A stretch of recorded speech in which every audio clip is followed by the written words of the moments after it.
Hey guys, I hope all of you are fine and doing well. Welcome back to my channel with another very beautiful video of hand embroidery designs. In this video, I am going to share very beautiful patterns of hand embroidery borderline designs.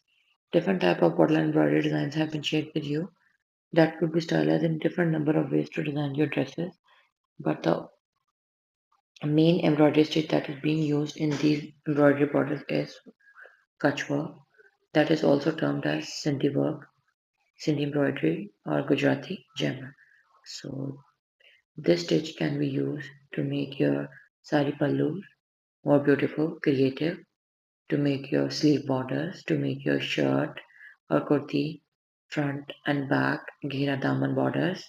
Even you can stylize your four corners of scarf, shawl, dupatta or strollers. Also, you can beautify these patterns of embroidery along with the usage of mirror work, beads, pearls and sequences. In a parallel fashion, you can use them for making a neckline embroidery pattern.